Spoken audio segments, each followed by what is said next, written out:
Ազգային ժողովի արգաժան փոխնախագահներ, հարգելի պատգամավորներ, ձեր քննարկմանը ներկայացված օրենսդրական նախագծերի փաթեթի նպատակը Հայաստանի Հանրապետությունում գործող առևտրային բանկերի հարկային միջավայրի վերանայումն է։ Ինչպես հայտնի է,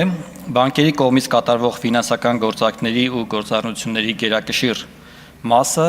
ազատված է ավելացված արժեքի հարկից։ Այս քաղաքականությունը, որը ընդունված է նաև միջազգային պրակտիկայում, հիմնավորվում է այն հանգամանքով, որ բանկերի կողմից կատարվող առանձին գործարքների եւ գործառնությունների մակարդակում նոր ստեղծվող արժեքի, այն է ավելացված արժեքի մասնաբաժնի որոշումը, հետեւաբար նաև ավելացված արժեքի հարկով հարկման բազայի որոշումը գործնականում շատ բարդ է, երբեմն գուցե անհնար։ Հետևաբար դրա նկատմամբ ավելացված արժեքի հարկ հաշվարկելը, կիրառելը աշխարհում տարածում չունի։ Այդ պատճառով միջազգային պրակտիկայում ընդունված է, երբ ավելացված արժեքի հարկից ազատված բանկային ոլորտի համար ավելացված արժեքի հարկի փոխարեն սահմանվում են այլ հարկեր կամ բարձրացվում են գործող ստանդարտ հարկերի դրույքաչափերը։ Մասնավորապես, որոշ երկրներում կիրառում են լրացուցիչ հարկեր, այսպես կոչված ֆինանսական գործունեության հարկ կամ ֆինանսական գործառնությունների հարկ։ Որոշ երկրներում պարզապես բարձրացնում են շահութարկի ստանդարտ դրույքաչափերը, այսինքն տնտեսության մնացյալ հատվածի համար կիրառվում է ստանդարտ դրույքաչափ, բանկային ոլորտի համար առանձնահատուկ ավելի բարձր դրույքաչափ։ Որոշ երկրներ ավելի ոչ ստանդարտ լուծումներ են կիրառում, սահմանելով այսպես կոչված գերշահույթի հարկ, այսինքն ինչ-որ կանոնով, ինչ-որ մեթոդաբանությամբ որոշում են նորմալ շահույթի, նորմալ շահութաբերության մակարդակը եւ գերազանցող մասը հարկում են լրացուցիչ հարկով։ Բնականաբար այս բոլոր տարբերակներն ունեն իրենց դրական ու բացասական կողմերը, կիրառության հնարավորություններն ու սահմանափակումները։ Եվ այս տարբերակների ընտրությունը յուրաքանչյուր երկիր կատարում է իր առջև դրված նպատակից։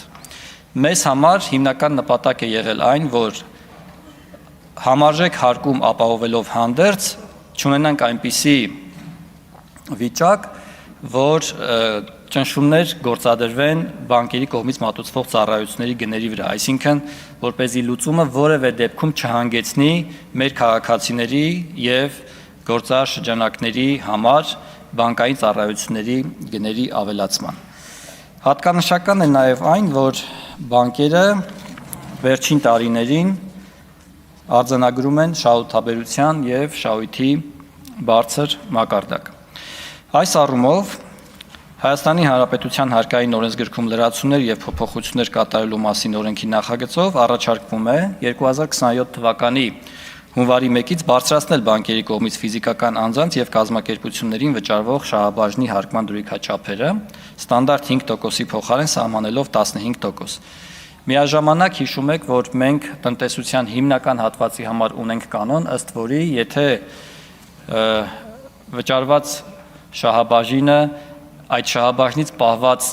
հարկի չափով վերաներդրվում է տվյալ կազմակերպության կանոնադրական կապիտալում, ապա շահաբաժնից պահված հարկը հետ է վերադարձվում։ Այս կանոնը առաջարկվում է դադարեցնել բանկերի համար, որովհետև հակառակ դեպքում այս միջամտությունը ինքնանպատակ կլիներ, այսինքն դրույքաչափը կբարձրացվեր, ավելի շատ հարկ կվճարվեր շահաբաժնից, բայց այդ նույն հարկը հետ կվերադարձվեր։ Միաժամանակ այս ընթացիկ տարվա երկրորդ կիսամյակի համար նույն տրամաբանությամբ լուծումները առաջարկվում են ոչ թե շահութահարկի գործիքով, այլ պետական տուրքի գործիքով, այսինքն ընթացիկ տարվա երկրորդ կիսամյակի համար կսահմանվի պետական տուրք բաշխող շահաբաժինների նկատմամբ, իսկ արդեն 2027 թվականի հունվարի 1-ից անժամկետ այդ նույն տրամաբանությամբ կվերանայվի շահաբաժնից պահվող շահութահարկի դրույքաչափը։ Միևնույն ժամանակ խրախուսելու համար բանկերի թողարկած բաժնետոմսերի ցուցակումը եւ ազատ առևտուրը միջազգայինորեն հայտնի եւ համբավ ունեցող ֆոնդային բորսաներում, ինչը կարևոր է բանկերի բաժնետիրացումը նոր, ավելի բարձր մակարդակի տեղափոխելու տեսանկյունից, հնարավորություն է տրվում բանկերի կողմից բաշխող շահաբաժնի հարկման դրույքաչափը պահպանել 5%-ի չափով կամ չկիրառել պետական տուրք, եթե բանկի բաժնետոմսերը ցուցակված են կառավարության սահմանած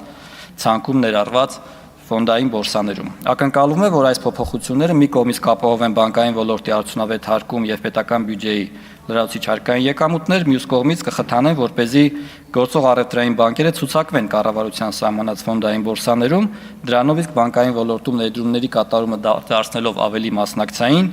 իսկ բանկային համակարգն ինքնին ավելի հաշվետվողական։